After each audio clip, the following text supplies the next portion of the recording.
The MacBook Neo is the new value champion for anyone who's looking for a laptop in 2026. But is it worth the price savings, or should you spend a little bit more money to get the M5 MacBook Air? In this video, we're going to talk about all the differences between these in both the hardware as well as the performance, running tons of different applications and tests on both the M5 MacBook Air and the MacBook Neo. Both of these feature the same exact build quality. They feel really durable, all aluminum construction, but the MacBook Neo is only available in this smaller 13-inch display size. The MacBook Air you can get in the 13-inch or the 15-inch display size, which is really nice if you want a little bit of extra screen real estate. But as far as the actual build quality of them, they both feel pretty much identical to me, and they both weigh about 2.7 pounds. The screens on them may seem similar, but they're actually pretty different. The MacBook Air has a notch on the top of it for the webcam. The Neo does not have a notch. Both of these do have very pixel-dense Retina displays that both reach up to 500 nits of brightness, but the MacBook Air actually features True Tone, which uses sensors to adjust the color temperature of the screen, which makes the colors on it more accurate even if you've got different lighting conditions going on in your room. Also, the MacBook Air features the P3 color gamut, and the MacBook Neo just is a standard sRGB screen, so colors just look a little bit more vivid and accurate across the board with the MacBook Air. That being said, the MacBook Neo's screen still looks really nice, especially if you don't compare it side by side, back and forth to the MacBook Air. The biggest difference between these computers is actually in the chips that they have. So both of these are fanless. There's no fans in the MacBook Air and no fan in the MacBook Neo, which means they can run into thermal throttling. But the MacBook Neo actually features the A18 Pro chip, which was originally designed for an iPhone. The MacBook Air has the M5 chip, which is an M series processor, which gives you quite a bit more power, and it also starts with 16 gigabytes of RAM and can be upgraded to 32 gigabytes. The Neo is only available with 8 gigabytes of RAM, which is enough to get most tasks done, but you will feel it start to slow down on you the more that you use it and the more different things you're trying to do at the same time. The Neo has a 6-core CPU, a 5-core GPU, and the Air has a 10-core CPU, and it starts with 8-core GPU, but you can get it with up to 10 GPU cores if you upgrade to a higher amount of RAM. Also, the M5 chip has higher memory bandwidth of 153 gigabytes a second versus 60 gigabytes a second on the MacBook Neo.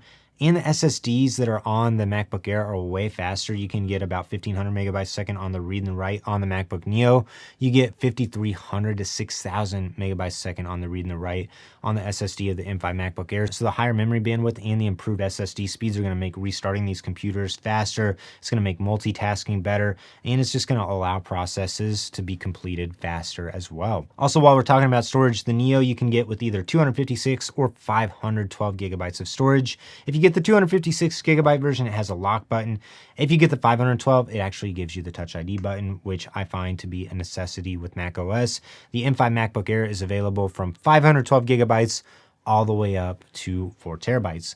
Next, let's talk about the speakers and the ports that both of these computers have. The MacBook Air features 4 speakers. The MacBook Neo has 2 speakers, and the speakers on the Neo are on the side. The MacBook Air speakers are right under the screen.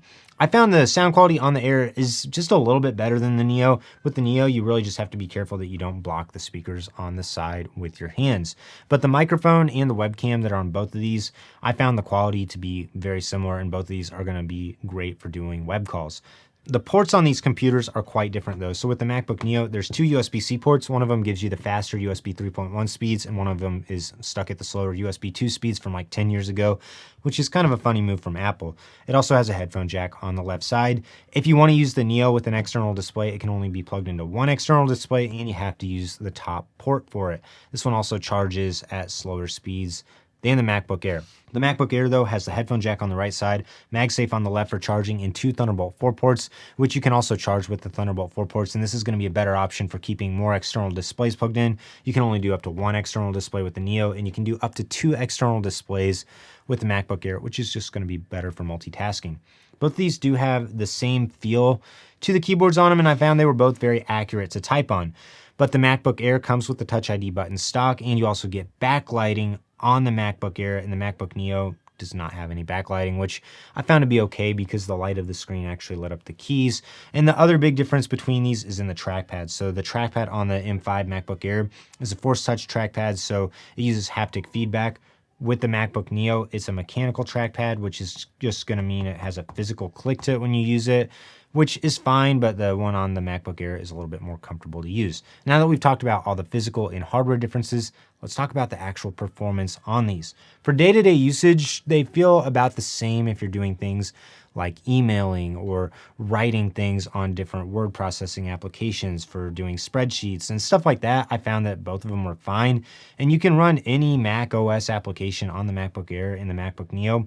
But because of the 8 gigabytes of RAM and the slower memory bandwidth and the slower SSDs, I found things on the MacBook Neo would sometimes feel a step slow compared to the MacBook Air. And I know a lot of people are saying the MacBook Neo is really for a different target audience. I'm just telling you, based on using both of these side by side and testing them, you will notice the Neo is significantly slower than the MacBook Air, even for day-to-day use. And a lot of this is hard to quantify and put actual data behind it, so I'm just telling you what I've noticed from these.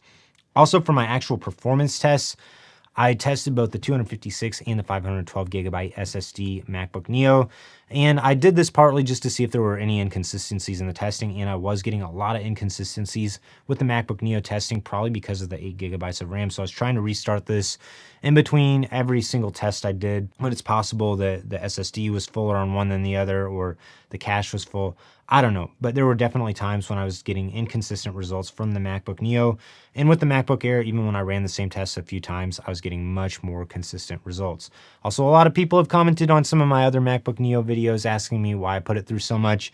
Really, I'm just trying to help you decide, is the Neo enough for you, or do you need to upgrade to the Air? The first application I tested was Xcode. Running the Xcode benchmark took 516 seconds to compile the code on the Neo, only 195 on the Air, so quite a bit faster. No one is buying the MacBook Neo for local AI. Most people are going to be using AI in the cloud. But I put Diffusion B on both of these, and I generated a cat working on a laptop, eating nachos on the side, and it took 49 seconds on the MacBook Neo. It only took 16.24 seconds on the MacBook Air, so quite a bit faster. Next, I put LM Studio on both of these running Gemma 3.4b, and I decided to first test summarizing a long article. It took 2 seconds to get the first token on the MacBook Air, and it took 10.15 seconds on the MacBook Neo for the first token.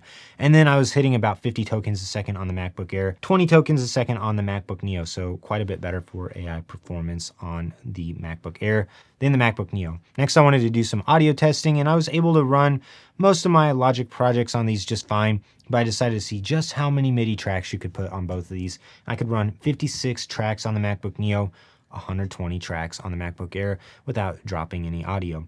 Next, I did track bounces, and running an offline 64 track bounce took 30 seconds on the MacBook Air, 1 minute and 10 seconds on the Neo. A 500 track bounce took 4 minutes and 30 seconds on the MacBook Air and 11 minutes on the Neo. You can run Blender on both of these too, and I did a couple of different tests on it, but I was getting some inconclusive results due to the MacBook Neo just slowing down. So I was able to run the classroom scene on both of these. It took 1 minute and 51 seconds to render on the MacBook Neo, and it took 51 seconds to render on the MacBook Air.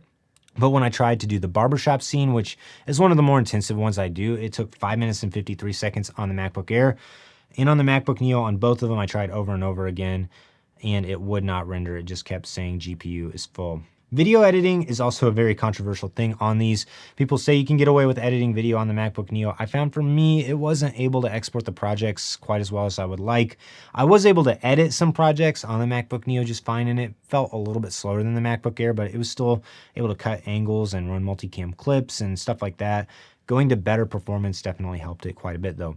I tested magnetic mask on Final Cut on both of these, and to do an 18-second clip, it took 42 seconds on the MacBook Neo, and it only took 28 seconds on the MacBook Air, so a little bit faster on that. To export a 3-minute 4K project with tons of video effects and audio effects and titles on it, it took about 1.5 minutes on the Air, and on the MacBook Neo, it took 3 minutes and 42 seconds. But I was noticing the MacBook Neo would really start to slow down whenever I was exporting any projects that were over 8 or 10 minutes long.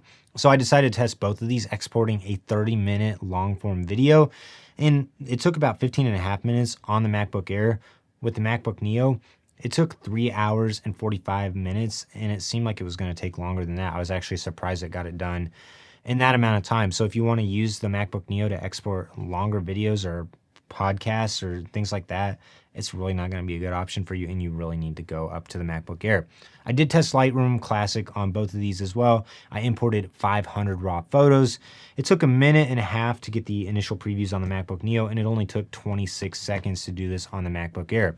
To export 50 raw photos to JPEG, took a minute and 17 seconds on the Neo, 25 seconds on the Air. For 200 photos, the difference got a little larger. It took 6 minutes and 2 seconds on the MacBook Neo, 2 minutes and 8 seconds on the MacBook Air.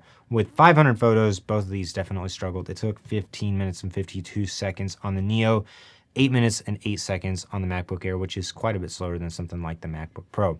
I did a lot more tests with this using Geekbench, Geekbench AI, and Cinebench. And for all my tests, you can check out all my charts at adamtalks.tech/Mac tests, where you can see the whole chart, see every single test I did on every computer I've had recently. For Geekbench, I did notice that all the single core speeds were raised and the graphics performance across the board was doubled on it. And the multi-core performance was also double on the MacBook Air over the MacBook Neo. I did try to run Cinebench on the Neo, and it wasn't even able to benchmark the GPU performance that it had. So to tie it all together, the MacBook Air is definitely significantly more expensive than the MacBook Neo.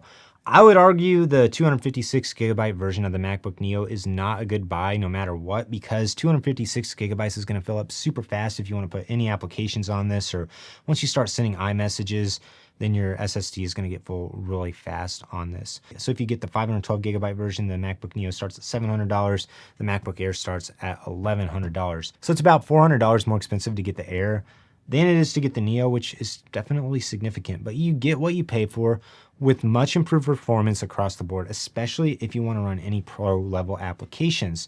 I will say the MacBook Air definitely still runs into throttling issues compared to the M5 Pro MacBook Pro, or even the M5 MacBook Pro is a little bit faster at some things than the MacBook Air, but the MacBook Air is way faster than the MacBook Neo at almost everything. And even just the feel of using day-to-day applications like answering emails and browsing the web, the Air definitely feels noticeably snappier. But the MacBook Neo is still a great computer for a student or someone who's looking for a secondary computer.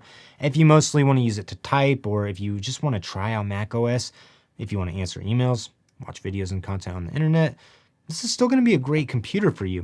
I would say the Air just has so much more power and flexibility and really punches above its weight class, especially compared to what the MacBook Pros of old were able to handle. The M5 MacBook Air is an awesome computer. I do like the MacBook Neo. It's just a lot easier to recommend the MacBook Air over the MacBook Neo because of the extra RAM, power, and flexibility that you get with it. But which would you get? Is the MacBook Neo enough for you, or would you spend the extra money to get the improved performance of the MacBook Air? Let me know in the comments below what you think, and if you need any help picking out a Mac, visit my website at adamtalks.tech/Mac, where I'm happy to give you personalized Mac buying advice.